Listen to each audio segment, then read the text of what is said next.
Man, we got a lot of people So cool. just asking about the racks in the background there. That's some impressive stuff. Is that your home studio that you're in? Yeah. That's quite a setup, mate. That's different to what you take out on the road. That's not your road rig that you move around or anything, is it?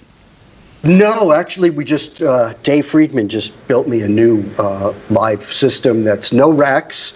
It's all pedals on the floor, and it sounds incredible. And as I mentioned to you, I'm now using IR impulse responses live, and there's a lot. I got to tell you, man, as an old timer, I've been around a lot of gear. There's never been a better time for guitar gear. It's incredible what is available to us.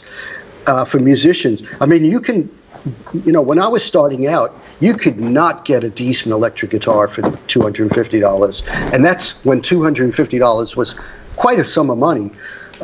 But now you can actually go into a music store and buy a decent instrument, and stuff is really small, and it's just so much stuff available now. Absolutely. And That's just awesome. You mentioned using speaker IRs. Sammy, have you gone down that road, mate, with when you're recording or playing live, or you miking up? For recording at home, I use a Torpedo Live, man. I have a couple IRs that I really love, but that's like completely changed my life, man. Like being able to record at home. Like I'm in a little apartment, so you can't really mic up a cabinet, or else the cops would be coming every night. So it's been a really, really cool thing. I think that the trick for me has just been finding a couple IRs that really work no matter what you plug into them, Yeah. But I love it, man. It's super cool.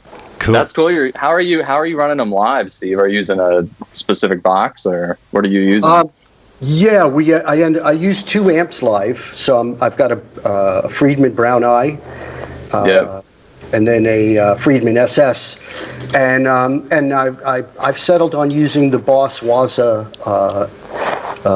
IR box, whatever it's called. That's awesome, yeah. Yeah, and we just tried it in sound check. I was, I would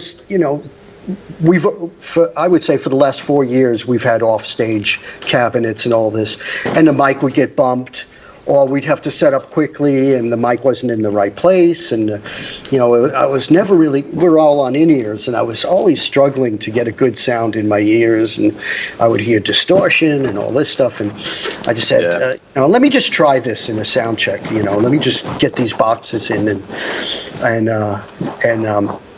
my front of house guy, we plugged him in, and my front of house guy got on his mic and he said, "Oh my God, you cannot believe what this sounds like out here." And awesome. And it sounded fantastic in my in-ears as well. And all of the other band members said, "What are you doing? It sounds incredible." And I said, "No speakers." So, there you go. I mean, for live, it's really, really been a blessing. That's so awesome. That's good to know. It's good for your ears, man. Like I've avoided going in ears for so long just because of that. Like it's so hard to get the consistency, but that's really good to know that it changed that. Yeah, if you go to in-ears with IRs, you'll be so happy. You'll be really happy. So speaking of, that's really good to know. Speaking of in-ears, Steve, when you're running them, have you adding sort of more ambience to your feed in your ears? Because my experience with using IRs, not IRs, but in-ears, is that I think I'm playing terribly because it's just so direct, but I was just getting a direct feed out of a Kemper. So do you add a little bit of ambience to the signal in ear? I have a splash of reverb that's only in my ears. Yep. Because I don't want to muck about with what my front of house guy is getting. He wants that direct sound because the room is going to add reverb anyway, just by nature of the PA. So I just add a little bit of reverb, and we've had the same musicians in our band. Mostly, we're going on 10 years now, so I kind of know how to dial myself into. I've got a really good mix of the whole band in my ears and stuff. So cool. It sounds pretty damn good in there. Yeah, I'm really looking forward to getting the new Torpedo Captor X and I'm going to try miking up stuff as well as running a direct line out of that, but I don't think I'm going to have to mic up at all by the sounds of things. I was talking to Bob Spencer from Rose Tattoo a couple of days ago on here, and when he sent me his album, and I said this to you before, Steve, when I played it, man, my jaw dropped, and I straight away texted him and just went, how's your fucking guitar sound, buddy? Whoa. Yeah. Not going to ask you about it now. Let's talk about it live. But I find that I can EQ speaker IRs a lot more and not have as much phasiness going on. Is that your experience as well? Yeah, I mean, every situation is different. I recently I have my side band, Deadland Ritual, and we went in with producer Bob Marlette, who's done, everything from Sabbath to, Sebastian Bach and all this stuff. And I just brought my guitar because I knew Bob would have cabinets and amps and stuff like that. He doesn't use IRs, but I just trusted what he had, but you touched on a really important thing, in that phasing and all of that stuff. You have to make sure that your engineer is very aware of if you're going to mic up a cabinet or multiple mic in, make sure everything's in phase and all that. But with IRs, it's very easy to get stuff perfectly in phase. Prior to using the IRs, were you using any ISO cabs or anything? Because that's one thing. I tried that. Yeah. It sounded horrible. Yeah. Yeah, I tried that. Are you still running a wet, dry, wet type setup? No, we've gone to 2 amps and 2 cabinets, different speakers in each cabinet, and it's a quasi stereo setup, but they're not the same sounds on each side. We've kind of dialed in, so one amp will be more top and bottom, and one amp has a bit more mid-range in it. Because there's 2 guitar players in Billy Idol. There's Billy Marson, who's the rhythm guitar player. So I don't need my sound to be spread across the spectrum. We're both kind of like left and right, sort of.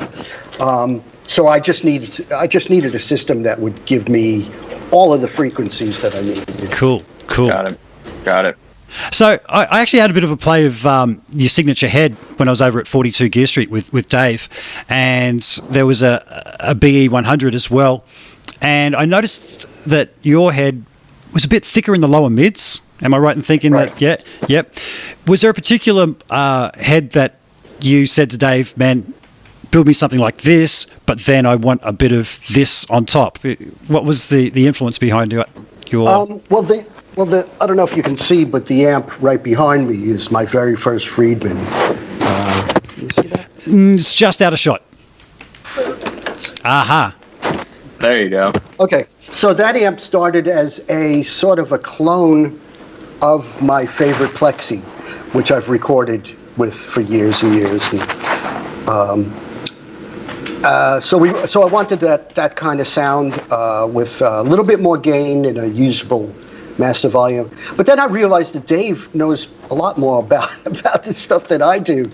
So I just kind of like, in the case of my amp, I just, I used very general terms. I said, I want an amp that sounds a bit like that, but doesn't get thin when I play single notes up, the top 2 strings. And I've learned now just to listen to Dave and shut up. Yeah. Agreed.